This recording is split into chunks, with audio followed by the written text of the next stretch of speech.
राम राम शेतकरी मित्रांनो, आपण हा कापूस जून रोजी लागवड केलेली आहे.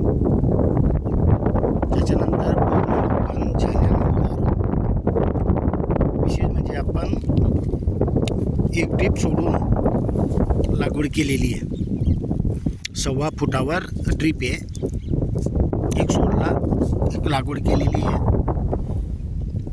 कापूस निघाल्यानंतर 7 जूनला आपण उडीद 1 एकर टाकलेला आहे. एकूण 2 एकर क्षेत्र आहे.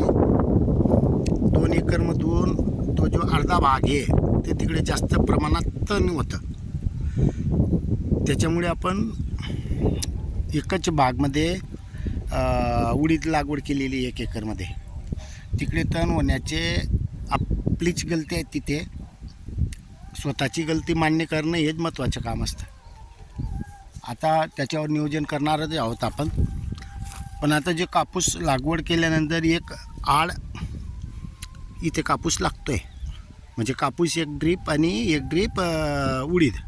आता शेतकरी मित्रांनो, 1 एकरमध्ये 900 ग्राम आपल्याला बियाणं लागलेलं आहे. तर त्यामधून आपण एका जागेवर 2, 3, 4 असे बियाणं टाकलेले आहे. याच्यातून आता चांगली उगवण झालेलं आहे. आता याच्यावर जे आपण प्रोसिजर करणार आहोत, हे ज्या वेळेला 20 ते 25 दिवसाचे होईल उडीद, त्यावेळेला आपण याचे शेंडे कट करणार आहोत की जेणेकरून तो पसरेल.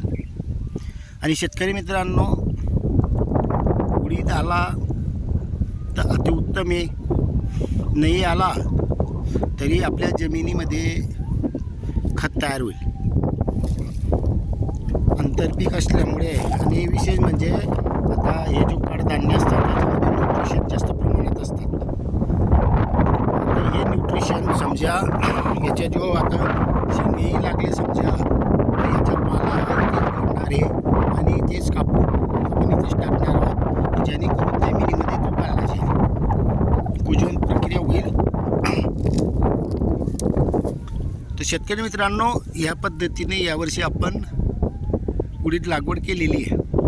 मागे भरपूर वर्षे मागे करत होतो. ते बंद केल्यानंतर प्रत्येक ड्रिपवर लागवड करत होतो. पण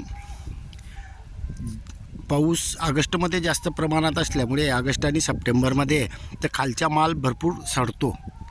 त्यामुळे यावर्षी आपण गॅप ठेवलेला आहे. म्हणजे तरी बी 5-6 वर्षानंतर आपण गॅप ठेवलेला आहे. नाही तर आपण प्रत्येक ड्रिपला कापूस लागवड करत होतो. आता यावर्षी नवीन आहे, बघू आता यावर्षी काय होतं काय नाही. जर समजा आपल्याला याच्यात चांगला फायदा दिसला तर हे नियोजन करू, नाही तर मग पुढच्या वर्षी परत प्रत्येक ड्रिपवर म्हणजे ते उत्पन्नावर आधारित आहे. तोपर्यंत आपल्याला उडीदाचेही आंतरपीकचं उत्पन्न येईल. धन्यवाद.